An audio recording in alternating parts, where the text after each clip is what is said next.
हाँ तो दोस्तों, आज मैं आपको हिंदी साहित्य के इतिहास के बारे में बताऊंगी। कुछ बच्चों ने, कुछ विद्यार्थियों ने कहा है कि हमें आप थोड़ा सा हिंदी साहित्य के इतिहास के बारे में बताएं। तो मैं ज़्यादा से ज़्यादा भक्ति काल के ऊपर ज़्यादा प्रकाश डालना चाहूँगी। भक्ति काल के बारे में ज़्यादा बताऊँगी रेफरेंस में, थोड़ा थोड़ा सा मैं और कालों के बारे में बताती हूँ। तो आपका जो हिंदी साहित्य का इतिहास है, जैसे नाम से आप समझते हैं कि हिंदी साहित्य का इतिहास, आचार्य श्याम सुंदर दास ने कहा भी है कि साहित्य समाज का दर्पण है। तो इससे पता पड़ता है कि जो हमारे समाज में जो भी घटनाएं घटित होती हैं, चाहे वो राजनीतिक हो, चाहे सांस्कृतिक हो, चाहे आर्थिक हो, चाहे धार्मिक हो, चाहे दार्शनिक हो, कोई भी घटना घटित होती है तो वही हमारे जो समाज के जो कवि हैं, जो साहित्यकार हैं, वो अपने साहित्य में उस चीज़ को उकेरते हैं, उस चीज़ का वो निर्माण करते हैं, उस चीज़ को वो रचना के रूप में हमारे सामने तैयार करते हैं। तो इसी तरह से जो भी हमारे समाज में घटनाएं घटित होती हैं वो हमें साहित्य के माध्यम से पता, उनकी जानकारी मालूम होती है। तो हमारे हिंदी साहित्य के इतिहास को 4 भागों में बांटा गया है। वो इस तरह से है। नंबर 1 आपका आता है आदिकाल।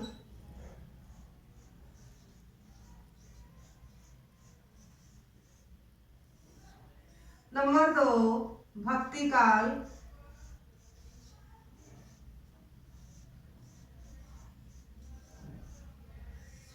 नंबर 3 रीति काल।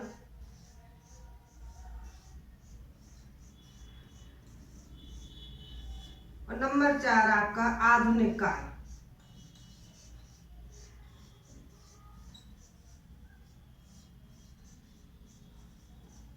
कभी कभी हमें मालूम है, कभी कभी आपको तकनीक की वजह से स्पष्ट दिखाई नहीं देता है, लेकिन मैं बराबर बोलती जाती हूँ तो आप उससे भी समझ सकते हैं। कभी कभी ये धुंधला हो जाता है तो आप, मैं बराबर साथ में बोलती तो आप उससे भी समझ सकते हैं। तो इसके लिए मैं क्षमा चाहती हूँ कि आपको मैं अभी पूरी तरह से क्लियरिटी नहीं दे पा रही हूँ। आगे चल के अगर आप हमारे पढ़ाई, हमारे अध्ययन को, आप जो भी वीडियो को लाइक करेंगे, पसंद करेंगे और आगे कमेंट्स आएंगे तो मैं और आप तकनीक सुधारने की कोशिश करूंगी। तो आपके हैं, अब आप अपने विषय पर आ जाइए। तो ये आपके 4 हैं, 4 काल है। नंबर 1 आदिकाल, नंबर 2 भक्ति काल, नंबर 3 रीति काल, नंबर 4 आधुनिक काल।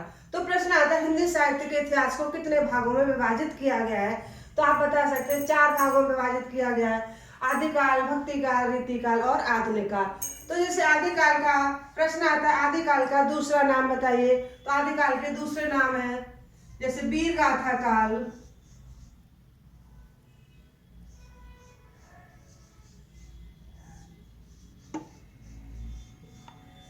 दूसरा है चारण काल, तीसरा है बीज बपन काल,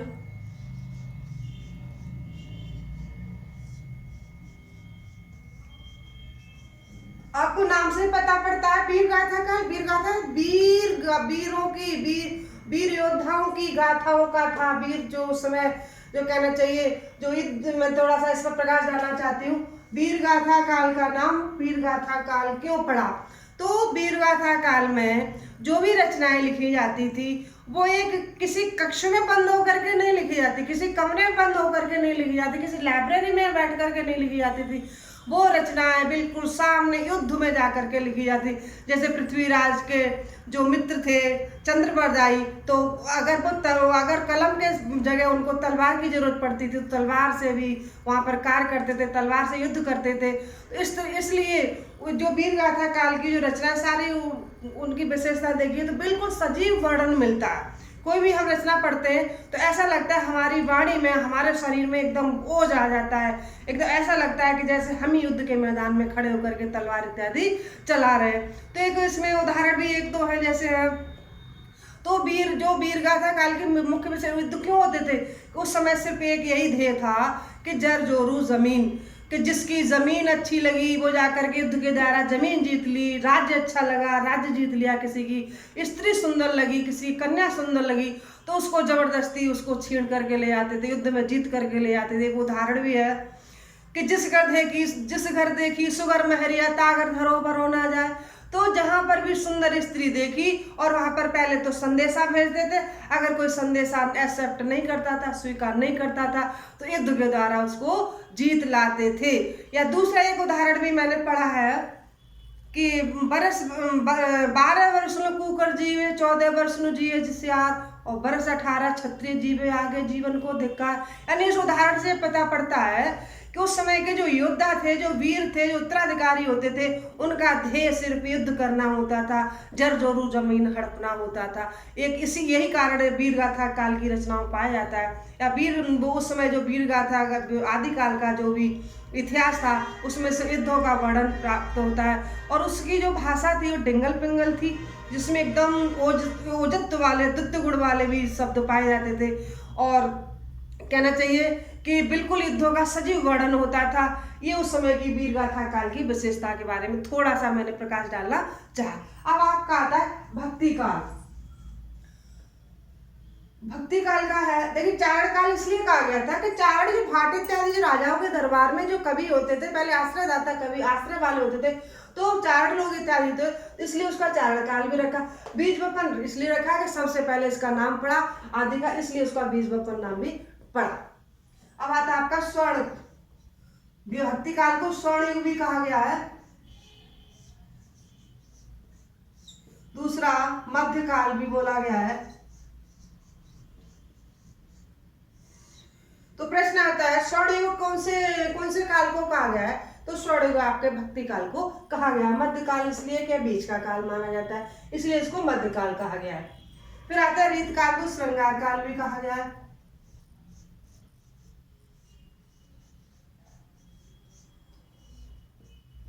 और आपका उत्तर मध्यकाल, जो मध्यकाल है तो इसका उत्तर मध्यकाल नाम होना ही चाहिए। तो आपके रीतिकाल के भी दो नाम अन्य और पाए जाते हैं कि आपका श्रृंगार काल और उत्तर मध्यकाल। श्रृंगार काल में तो आपको पता ही राजा महाराजा सब के सब कहना चाहिए श्रृंगार में डूबे थे, अपने राजाओं के मध्य में इतने देर से। बिहारी में एक दोहा भी कहा था राजा जयसिंह के लिए भेजा था, नहीं पराग नहीं मधुर मधु नहीं विकास यही काल, अली कली ही सौ बिंदु आगे कौन हवाल। तो वहां पर श्रृंगार काल इसलिए कहा गया तो राजा थे अपने प्रजा की तरफ ध्यान न दे करके सिर्फ अपने राजभोगों में मस्त रहते थे। फिर आता है आपका आधुनिक काल। आधुनिक काल में आपका और भी आ जाते हैं। इसमें आधुनिक काल का मतलब जो कहना चाहिए 1900 से लेकर के अब तक जो माना गया है वह आपका आधुनिक काल माना गया है, जिसमें आपका भारतंद युग भी आता है, द्विवेदी युग भी आता है, आपका और नई कविता, प्रयोगवाद, प्रयोगशील, प्रगतवाद इत्यादि इसमें माने जाते हैं। तो आज मैं आपको थोड़ा सा भक्ति काल के बारे में ही बताऊंगी।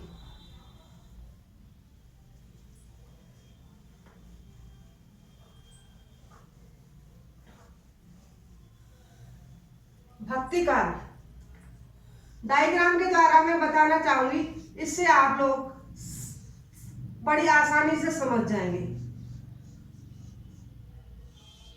भक्ति काल की दो धाराएं हुई। इसमें देखिए, नंबर 1 सगुण भक्ति धारा,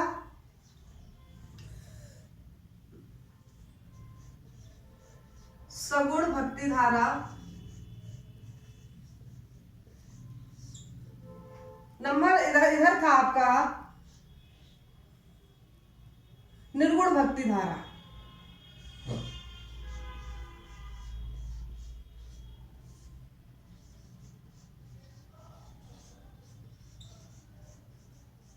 निर्गुण भक्ति धारा।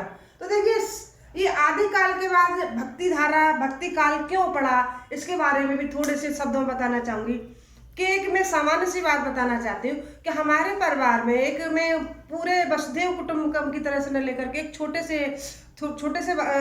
हिस्सा बताना चाहती हूँ। जैसे अपना परिवार है तो हमारे परिवार में गृह कलेश हो जाता है, किसी से आपस में वाद हो जाता है, घर में ही हो जाता है, और गृह कलेश बढ़ता रहता है, कभी समाप्त होने का नाम नहीं होता है। तो देखिए जनमानस का स्वभाव होता है कि जब वो बिल्कुल लड़ाइयों से किसी चीज़ से उब जाता है, आफत विपत जब ज़्यादा आ जाती है, तो उसका जो मनुष्य स्वभाव है तो वो भक्ति की तरफ थोड़ा सा अग्रसित हो जाता है, भक्ति की तरफ उसका मुख हो जाए, मतलब भक्ति की तरफ उन्मुख हो जाता है, भक्ति की तरफ उसका मुड़ाव हो जाता है। तो भक्ति करने लगता है कि हे भगवान, मैं ये काम करूँगा, ये व्रत करूँगा, ये पूजा करूँगा तो मेरे कष्ट दूर हो जाए, ये कलह दूर हो जाए। इस तरह से हमारी भक्ति हमारे जीवन में आने लगती है। तो इसी तरह से भक्ति काल आपने समाज में, अपने साहित्य में कवियों ने उसको बताया। तो नहीं, सगुण भक्ति धारा, सगुण भक्ति का धारा का मतलब है कि जो हमारा जो जनमानस था, जो सगुण, यानी सगुण का मतलब है जो किसी मूर्ति की, अवतारवाद की किसी की पूजा पाठ है उसको मानने वाले, जैसे विष्णु के मानने वाले ज्यादा थे, राम को मानने, विष्णु का अवतारवाद, राम आए, कृष्ण आए। तो इस तरह से जो सगुण भक्ति धारा को अपनाया, जिन्होंने मूर्ति पूजा का कहना चाहिए मूर्ति पूजा की, तो उनको सगुण भक्ति धारा के अंदर अंतर्गत माना गया। जिनके आराध्य राम थे या कृष्ण थे तो वो सगुण भक्ति धारा के अंतर्गत माने। तो मैं सगुण भक्ति धारा के बारे में बताती हूँ कि सगुण भक्ति धारा की भी दो धाराएं हुई, इसकी भी दो शाखाएं हुई। एक हुई राम भक्ति, राम भक्ति शाखा, और दूसरी हुई कृष्ण भक्ति शाखा। नंबर 2 कृष्ण, थोड़ा छोटा है, बड़ा लिखते नहीं दिखाई दे रहा होगा, कृष्ण भक्ति शाखा। तो नाम से पता पड़ रहा है कि राम भक्ति धारा में राम को मानने वाले, जो राम को मानने वाले उपासक थे उनको राम भक्ति धारा में आए। जैसे आपके मुख्य कवि इनके माने जाते हैं तुलसीदास, महाकवि तुलसीदास। तो ये मुख्य कवि तुलसीदास है। तो तुलसीदास के बारे में आपको तो पता ही होगा, लेकिन इनकी रचनाएं हैं आपकी, तुलसीदास की रचना है रामचरितमानस,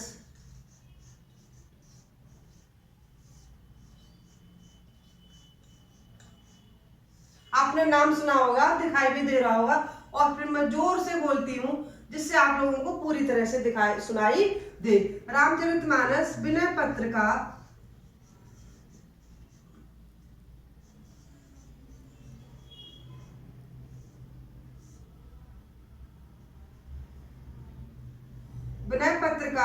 सॉरी यहाँ पर थोड़ा सा डिस्टेंस है, विनय पत्र का आपकी जानकी मंगल, आप साथ साथ नोट भी कर सकते हैं, समझ भी सकते हैं। जानकी मंगल, पार्वती मंगल,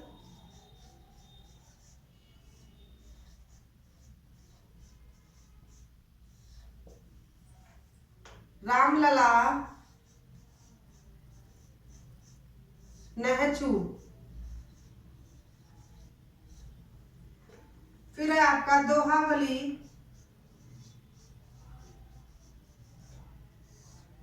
कवितावली,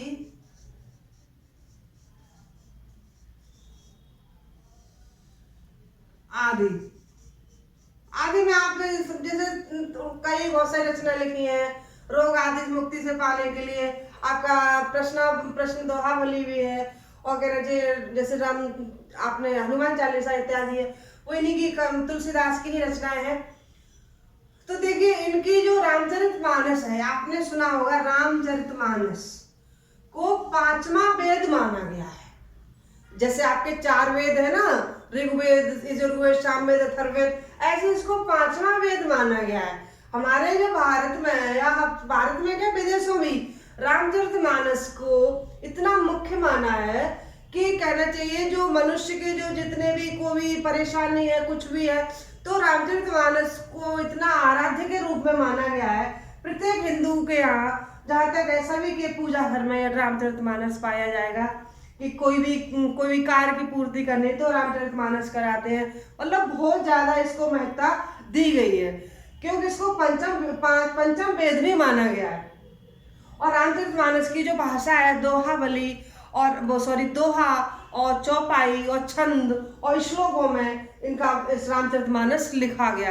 तो इसकी जो भाषा है, सिर्फ रामचरितमानस अवधी भाषा में लिखा गया है, इसमें अवधी भाषा में लिखा गया है। और ये सारे के सारे जो है इसे ब्रज भाषा में तुलसीदास ने लिखे। सिर्फ रामचरितमानस ऐसा है जो जनमानस के लिए एक बिल्कुल साधारण भाषा में इसको लिखा गया।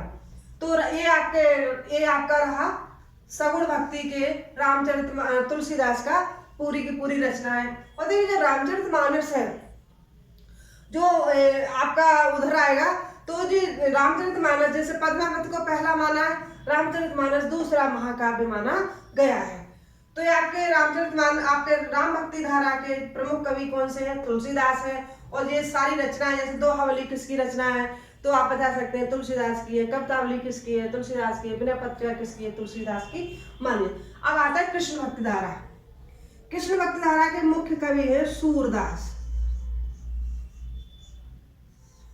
और भी है, मीराबाई है, नरोत्तम दास है, आपके नंददास है, नाफा दास है, कुम्मन दास है, इत्यादि बहुत सारे कवि हैं, लेकिन मुख्य कवि आपके सूरदास ही पाए जाते। इनकी रचनाएं हैं साहित्य लहरी,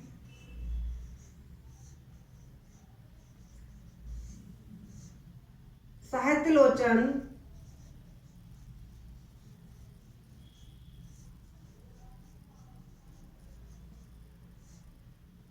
और सूर सारावली।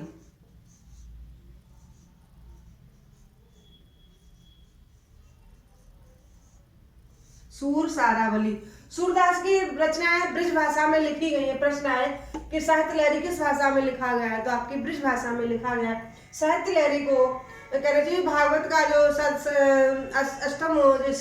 अष्टम अध्याय है उसमें भी इसका पूरा का पूरा वर्णन पाया जाता है। कहाँ से इसका सारांश लिया गया है तो जो भगवत गीता है, भागवत है, उसके अष्टम अध्याय से भी इसका लिया जाता है। तो आप इसका शॉर्ट स्क्रीन कर लीजिए या आपने नोट कर लिया होगा। तो मैं अब आपको निर्गुण भक्ति धारा के बारे में बताऊंगी। मैं डाल देती हूँ। आप इसका बार बार रिवीजन करोगे ना तो भक्ति काल बिल्कुल समझ में आ जाएगा कि कौन सा कवि कौन सी धारा का है, कौन सी रचना किस कवि ने लिखी है।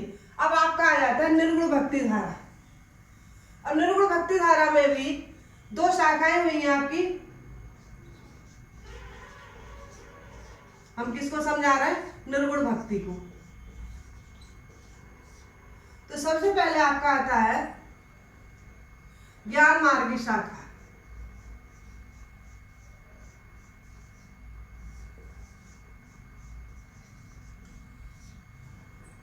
मैं आशा करती हूँ आपको पूरा दिखाई दे रहा होगा। और फिर मैं हम समझाऊँ, अगर नहीं आता है थोड़ा तकनीक का थोड़ा अभाव है तो आप समझने की पूरी कोशिश करें। दूसरा है आपका प्रेम मार्गी शाखा।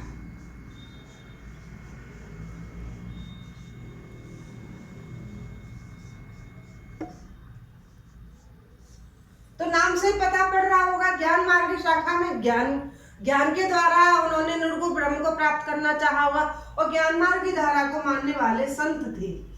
इनमें संत कैटेगरी के जितने भी थे, संत श्रेणी के सभी ज्ञान मार्ग की धारा में आते थे। जैसे आपके कबीरदास हैं और आपके धर्मदास हैं इत्यादि और भी सारे संत हुए हैं, तो वो ज्ञान मार्ग की धारा में माने गए। तो इनके मुख्य जो है वो कबीर है कि ज्ञान मार्ग की धारा के प्रमुख या मुख्य कवि के कौन है आपके? वो कबीरदास जी वाले जाएंगे। अब कबीरदास की रचना है बीजक। बीजक 3 रचनाओं से मिलकर के बना है। साखी, शबद और आपका रमेन। ये तो आपने सुना ही होगा कि कबीरदास जी ज्यादा पढ़े लिखे नहीं थे, यानी मस कागज छुओ नहीं कलम गई ना हाथ। लेकिन पढ़े लिखे न होने के बावजूद भी जितना उन्होंने हमारे समाज में उस समय भक्ति काल के समय में जितनी क्रांति लाए थे, कोई दूसरा कवि कोई दूसरा लेखक नहीं लेके आ पाया। उस समय क्या था, मुगल लोगों का शासन था, तो हिंदू मुसलमानों में काफी आपस में बहुत मतभेद था। तो उन्होंने हिंदू को समझाने के लिए भी हिंदुओं का भी विरोध किया। जैसे कई सारे उदाहरण मिलते हैं। एक उदाहरण है जैसे कि पाहन पूजे हर मिले तो मैं पूजू पहाड़, और घर की चाकी कोई न पूजे पीस खाए संसार। उन्होंने कहा कि जो बाहर सभी इधर उधर देवी देवताओं को मनाने जाते हैं और कहना जिससे क्या देवी देवता प्रसन्न होते, ऐसे उन्होंने मुसलमानों के बारे में भी उन्होंने कहना चाहिए व्यंग किया कि कंकड़ पत्थर जोड़ के मस्जिद लई चिनाए और ताचड़ मुल्ला वांग दे क्या बहरा हुआ खुदा है। तो उन्होंने किसी भी दोनों जो भी मुसलमान और हिंदू थे दोनों के ऊपर व्यंग किए और दोनों को भी समझाने की चेष्टा की कि जो तू जाया तुरक ताकनी आन बार से क्यों नहीं आया, जो तू जाया बामन बमने तो जो तू जाया सॉरी। तो मतलब कहना चाहिए उन्होंने मुसलमान और हिंदुओं के बारे में बहुत ही समझाना चाहा, बहुत सामंजस्य लाना चाहा। तो पूरी तरह से उन दोनों को समझाया भी और उनका विरोध भी किया कि कोई सभी एक ही ईश्वर की संतान है, एक ही अल्लाह की संतान है। तो इस तरह से उन्होंने अपने काव्य में, अपनी रचनाओं में काफी उन्होंने समझाना चाहा। तो ये आपका प्रश्न भी आता है कि कबीर एक समाज सुधारवादी कवि है, स्पष्ट कीजिए, या कबीर एक क्रांतवादी कवि है, स्पष्ट कीजिए। तो उन्होंने बहुत सारी कबीर और उनके हिंदू और मुसलमानों के बारे में व्यंग कस के या उनका विरोध करके उनको समझाना चाहा। तो ये आपके आ जाते हैं कबीरदास। अब प्रेम मार्गी धारा के कवि प्रमुख कवि है जायसी। जायसी का पूरा नाम आप जानते होंगे, मलिक मोहम्मद जायसी। तो देखिए जो इनको जो मानने वाले थे प्रेम, अब इसमें क्या था, प्रेम नाम से पता पड़ता है कि उन्होंने प्रेम के द्वारा अपने परमात्मा को प्राप्त करना चाहा। जैसे पद्मावत है, पद्मावत क्या है, रूपक काव्य भी माना गया है कि पद्मावती परमात्मा का प्रतीक है, रथसेन आत्मा का कवि है, अलादीन खिलजी माया का प्रतीक है, वो जो कहना चाहिए नागमती माया का प्रतीक है। तो उसमें प्रेम के द्वारा परमात्मा को प्राप्त करना चाहा। तो इनको कहा गया, तो इन्होंने प्रेम के द्वारा अपने परमात्मा को प्राप्त करना चाहा, यही इसकी मुख्य बात है। तो इनकी रचना है आपकी जायसी की पद्मावत, आखिरी कलाम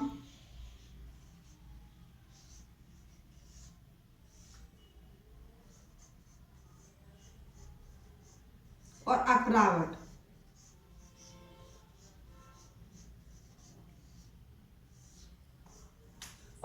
जायसी की सिर्फ 3 ही रचनाएं हैं, पद्मावत, आखिरी कलाम और अखरावट। अब देखिए जो पद्मावत है, प्रश्न आता है कि सबसे पहले शब्द था महाकाव्य कौन सा है, आपका पद्मावत आता है। क्यों, इसकी रचना तुलसीदास के रामचरितमानस से पहले हो चुकी थी, पहले ये हमारे समाज में आ चुका था। तो प्रथम महाकाव्य भी इसको माना जाता है। तो इस तरह से आपका आज मैंने आपको भक्ति काल के बारे में बताया। अगर आपको हमारा ये भक्ति काल समझाना अच्छा लगा है तो आगे कमेंट करें और मैं आगे आपको और भी आगे बताने की कोशिश करूंगी। और जो प्रश्न है आपके high school, inter, BA, UGC, PG, TUGC मतलब नेट इत्यादि सभी में आते हैं। तो जैसे प्रश्न आ जाता है प्रेम मार्गी धारा किस भक्ति के धारा के अंतर्गत आती है, तो नृगु भक्ति धारा के अंतर्गत आती है। पद्मावत किसकी रचना है, तो जायसी की रचना है। इस तरह से बहुत सारे प्रश्न आते हैं, इसी में से बहुत सारे प्रश्न बन जाते हैं। ओके।